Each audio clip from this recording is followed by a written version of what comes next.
For me, it was disturbing on a few levels because, in all the years I've been visiting London, I've never seen Sammy Davis Jr. maintain a storage facility under a false name. Until his death, he made monthly cash payments. It remained undisturbed in a Burbank warehouse for 30 years.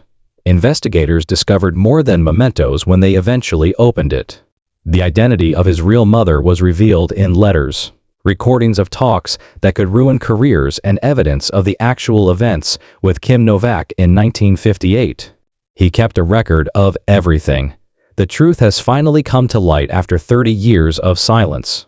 On December 8, 1925, Sammy Davis Jr. was born in Harlem, New York City. Both of his parents, Ela Sanchez and Sammy Davis Sr., performed in vaudeville.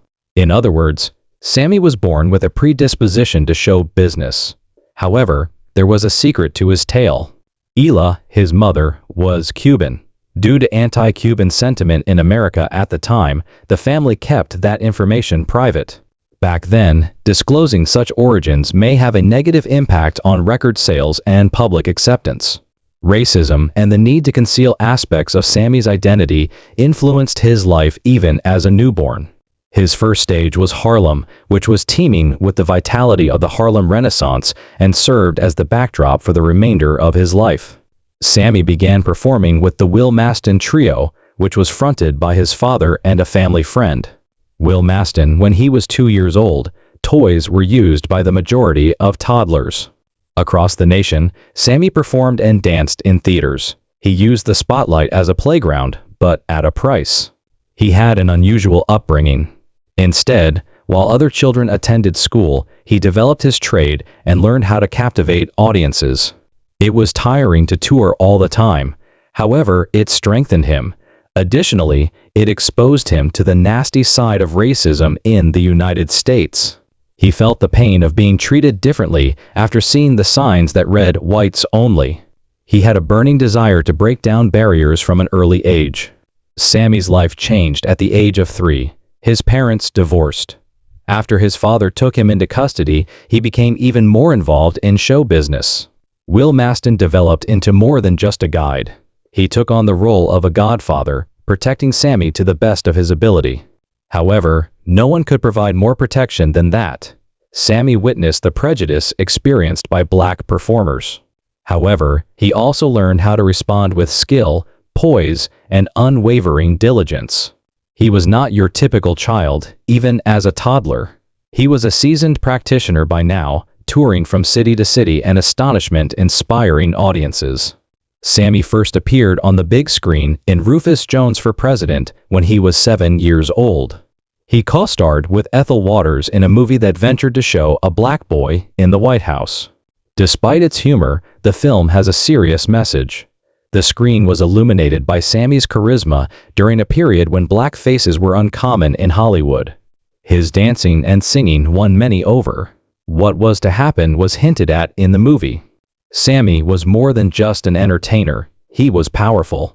If only for a few minutes, he possessed the unique ability to make people see past the hue of his skin. However, the stage life required sacrifice. Unlike other children, Sammy never attended school. For him, there were no chalkboards, desks, or school bells. He learned from the people he encountered, the literature he discovered, the stages he owned, and the road. He taught himself skills, instruments, and languages that were not available in a classroom. He was as hungry to perform as he was to learn. He demonstrated that brilliance isn't always a product of education. Passion, perseverance, and an insatiable curiosity can all contribute to it. Everything changed in 1943. Sammy was drafted into the U.S. Army at the age of 18, weighing 120 pounds and standing 5 feet 6 inches. He entered a much harsher world after leaving the protection of the stage. Although the promise of unity was false, he joined one of the first merged units. Racism was rampant in the army. He was slurred by the first soldier he encountered. The harsh reality struck him hard. In uniform, his brilliance was meaningless. He battled for his life, dealing with hatred and altercations nearly daily. The purpose of the army was to develop men. It shattered Sammy's innocence. He endured horrifying mistreatment. He was once abducted by white soldiers who mocked everything about him by painting him white from head to toe. They also conned him into drinking beer that had been tainted with pee. On some evenings, they peed on him. He had 3 broken noses. They weren't finished either. Before pushing him onto the platform, they scribbled derogatory remarks on his forehead, humiliating him by making him perform. The unending brutality was intended to break him. Soldiers strapped him to a tree one night in the bitter cold. Like the numerous victims of racial horror who came before him, he stood there defenseless. Although the cold pricked his flesh, the pain was more profound. There was a message. Remember your location no matter where you go or what you accomplish. He was not protected by the troops. It turned its head away. It was a night he would never forget. His heart and body were scarred. Things worsened. He was severely beaten by a bunch of troops during one brutal attack, and he was hospitalized for 3 days. The hitting was a punishment, not an accident. However, nobody was held responsible. The army that was meant to bring Americans together allowed hatred to grow. As he lay in that hospital bed, Sammy realized he had to rely only on himself to survive. He went to dark places because of the anguish. He considered putting a stop to it all. He nearly broke under the weight of hatred and unending abuse. However, he was dragged back by something. He discovered his weapon, voice, dancing, and showmanship when he joined the Army's entertainment squad. It was undeniable, even by the individuals who detested him. He gained power from their acclaim. In 1951, Sammy Davis Jr. returned from his military service. He was all set to face the world. He wanted to battle for his position in show business after having fought for his nation. That opportunity came to Sunset Boulevard's most glitzy nightclub, Kiro. March 1951 was the month. Sammy opened for Janice Page as a member of the Will Maston Trio. It was a fantastic night. That same year, however, something amazing occurred following the Academy Awards. The room was crowded with celebrities, including Judy Garland, Marilyn Monroe, Cary Grant, Lauren Bacall, and Humphrey Bogart. They marveled at Sammy's performance, which instantly made him a household name. There was no stopping the buzz. Reservations flooded in. He even received a $20,000 TV pilot from ABC after making an appearance on Eddie Kaner's Colgate Comedy Hour in 1952. For a black performer, it was unprecedented. Sammy had previously made it, but no sponsor supported it. He became the talk of the town because de Sierra rose. Tragic events occurred in 1954, just 3 years later. Sammy, who was only 29 years old, was traveling from Las Vegas to Los Angeles in his Cadillac on November 19. At a fork in U.S. Route 66, an automobile backed into his lane. His left eye was struck by the car's horn button during the collision. The harm was irreversible. Doctors were unable to save his eye despite his rapid arrival at Community Hospital. He only stayed for 9 days. Frank Sinatra and other friends supported him. Show offers poured in at 3 times his previous rate. Sammy initially wore an eye patch before switching to a glass eye. He jokingly described himself as a Jewish, one-eyed Negro. A lot of people believed his career was over. However, he returned on the stage at Syros 8 weeks later, once again dazzled Hollywood's best. Another aspect of Sam's life was altered by that accident. He became a Jewish conversion in 1960. He read about the Jews' protracted struggle for survival while he was recuperating. He had been given a muzzah by a buddy, Eddie Kaner, who also discussed faith. Sammy felt a sense of belonging. He said that his thought process had always been Jewish. He felt that being Jewish and black made him stronger, despite the fact that many people made fun of him. He advocated for civil rights and became a symbol of tenacity. Sammy had to deal with harsh bigotry even as his fame increased. He was able to be the star of performances in 1950s Las Vegas, but he was not allowed to stay in the hotels where he played. He was not allowed to eat in the restaurants or enter through the front doors. He wouldn't take it. He insisted on change. He put pressure on casinos with the Rat Pack's assistance. He became the first black entertainer to remain on the frontier, earning $25,000 a week at the Sands by the early 1960s. Official segregation in Las Vegas hotels was finally abolished by 1971. Sammy made it possible. Sammy was not just a vocalist. He was a multi-talented master. He trained himself to play the vibraphone, piano, drums, trumpet, and more. He was able to dance, do impressions, tell jokes, imitate voices, and even pull off gun stunts. There were several surprises in his shows. He became known as Mr., since no one else could do it all, show business. Broadway was blown away by Sammy in 1956. March 2020 marked the opening of Mr. Wonderful.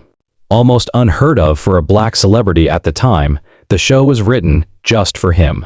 Critics detested it. It was described as noisy and mediocre by the New York Times. But the chairs were packed with Sammy's charm. The $225,000 cost of the show was recouped after 383 performances. He even created something new with each performance, incorporating his nightclub performance.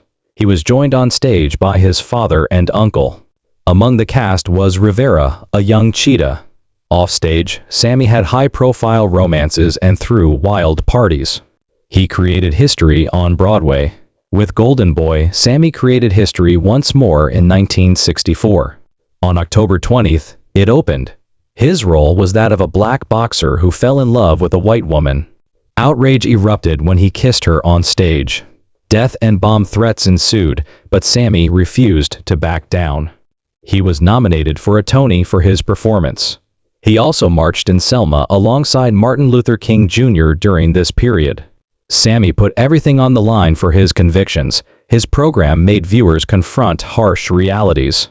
Sammy continued beyond the stage. He starred in Anna Lucasta in 1958. It addressed difficult subjects and included an all-black cast. He starred alongside Sidney Poitier and Dorothy Dandridge in Porgy and Bess in 1959. He was a star in Bob F.S.Y's Sweet Charity by 1969. Additionally, he appeared in Robin and the Seven Hoods in 1964 and Ocean's 11 with the Rat Pack in 1960. Black actors in Hollywood now have more opportunities thanks to Sammy. Sammy appeared everywhere on TV. He made appearances on numerous shows, including The Tonight Show and The Ed Sullivan Show. He started the Sammy Davis Jr. in 1966, broadcast on NBC. He was among the first black performers to appear as the main attraction on a network variety show in prime time. He was joined by celebrities including Richard Burton and Elizabeth Taylor. He put forth more effort than anyone else, promoting the show with dozens of interviews every week. His fame paved the way for other black performers to get recognition on television. In 1941, Frank Sinatra and Sammy Davis Jr. became pals. Sammy was just 15. In Detroit, he was playing with the Will Maston Trio. At the age of 26, Frank was on tour with Tommy Dorsey's orchestra. Frank thought he was seeing something unique the moment he saw Sammy on stage. Frank continued to look for methods to assist Sammy during the ensuing 10 years. When Frank performed at the Capitol Theater in New York in 1947, he made sure the Will Maston Trio opened. That moment transformed Sammy's life forever and provided him a tremendous break. Frank did more than just open doors. When it really counted, he defended Sammy. Due to his race, Sammy was denied entry to the Copacabana in New York in 1950. Frank was enraged. He insisted that Sammy come back the following evening. Sammy was welcomed this time. Frank continued after that. He deliberately refused to perform at venues that did not accept Sammy as an equal, walked in with him, and sat at the same table. Frank's acts were audacious and risky during a period when black entertainers were required to utilize separate entrances and lodgings. Frank stepped in once more when Sammy lost his left eye and almost died in a vehicle accident in 1954. He took Sammy to Palm Springs to recuperate after paying the hospital fees. Frank did not allow him to feel sorry for himself. He threatened to lose everything if Sammy didn't return to the stage. Sammy was back in front of crowds in a matter of weeks. His bravery was famous. Sammy attempted to emulate Frank's style because he so greatly respected him, including his hair's curl. Their friendship served as an example of true loyalty to the globe. Sammy gained the courage to enter the elite circles of Hollywood as a result. The world witnessed that friendship sparkle on the big screen in 1960. On August 3rd, Ocean's 11 made its debut in Las Vegas. Frank, Dean Martin, Sammy, Joey Bishop, and Peter Lawford were the main actors in the movie. They portrayed veterans of World War II executing a huge theft. The Rat Pack performed live at the Sands and other clubs until morning while filming behind the scenes at night. A crucial component of the scheme was portrayed by Sammy as Josh Howard.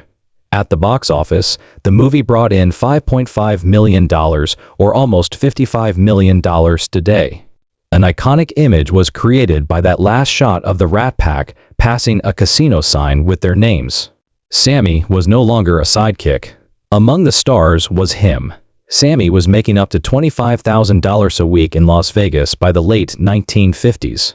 However, he was unable to stay in the hotels where he performed, despite packing theaters.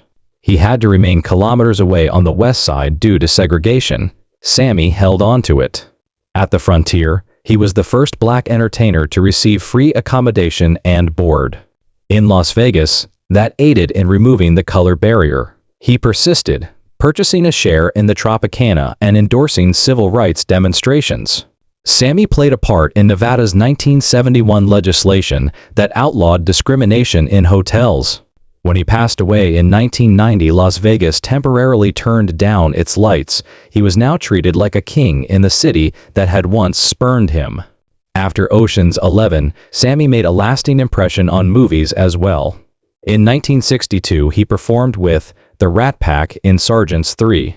The film brought about $4.3 million. Sammy even donned a cap that John Wayne had given him. He played the lead in Robin and the Seven Hoods in 1964. The movie included comedy, gangster drama, and music. As Will, Sammy held his own against Bing Crosby, Dean, and Frank. These movies weren't merely entertaining. They demonstrated Sammy's stardom on his own. He contributed to a shift in Hollywood's perception of black performers. However, Sammy's life was more than just being famous. He fell in love with Kim Novak in 1957. She was a major star in Hollywood. The Steve Allen Show is where they first met. Before long, they were meeting each other's families and enjoying holidays together. However, interracial partnerships were risky back then. Just 4% of Americans thought they were good. People's memories of EMTT, Till's lynching, were still vivid. Kim and Sammy made an effort to hide things.